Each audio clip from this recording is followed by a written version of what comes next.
বিসমিল্লাহির রহমানির রহিম। আসসালামু আলাইকুম এভরিওয়ান। আজকে আমি আমার নতুন প্রজেক্টের কিছু জিনিস আপনাদের সাথে শেয়ার করি। আমার হাজব্যান্ড আমাকে খুব উৎসাহ দিয়ে এই নতুন জিনিসগুলো এনে দিয়েছে। এগুলোর হচ্ছে বর্তমানের ভাইরাল কাজ, সেটা হলো জিপসাম এবং ওয়াক্সের কাজের জিনিস। সে আমাকে বিভিন্ন কালার, মোল্ড, ওয়াক্স, জিপসাম সমস্ত জিনিসগুলো একটা একটা করে এনে দিয়েছে। গত 10-15 দিন ধরে এগুলো আমার ঘরে আসছিল। আজ ভাবলাম সবগুলো একসাথে ভিডিও করে তারপর আপনাদের সাথে শেয়ার করি, আর সাথে কিছুক্ষণ গল্পও করে নেওয়া যাক। সেই যে 5 বছর বয়সের সময় আম্মু স্কুলে ভর্তি করে দিয়েছিল, তারপরে জীবনে এতটা ব্যস্ততার সাথে জড়িয়ে গিয়েছি, এখন না জীবন ব্যস্ততা না থাকলে খুব খারাপ লাগে। নিজের মধ্যে একটা খিটখিটে ভাব চলে আসে, সবকিছু ইরিটেট লাগতে শুরু করে। এখন এমন একটা বয়স পার করছি যখন কোনো চাকরিতে থাকতে পারলে ভালো হতো, কিন্তু আসলে সংসার রিকোয়ারমেন্টের কারণে অনেক সময় মেয়েদেরকে চাকরি কনসিডার করে দিতে হয়। তো আমিও সেই মেয়েদের খাতাতেই নাম লিখিয়ে ফেলেছি। তাই বলে কি কাজ করব না, ঘরে বসে বসেই বিভিন্ন কাজ বের করছি।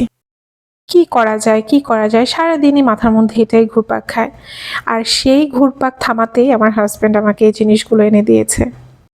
কাজ ছাড়া আমার থাকতে ভালো লাগে না, সত্যি কথা যেটা।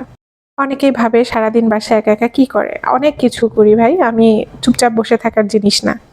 তবে হ্যাঁ, সারাদিন কাজ করতে আমার ভালো লাগে না।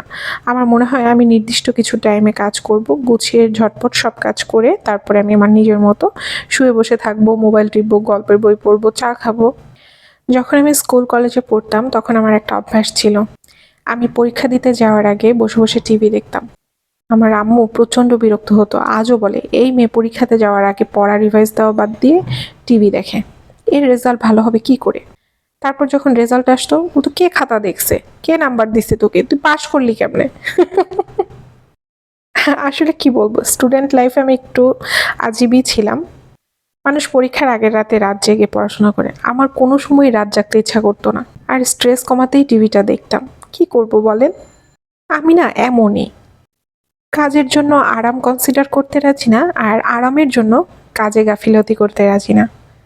আজ এই পর্যন্তই, আবার আপনাদের সাথে গল্প করব ইনশাল্লাহ।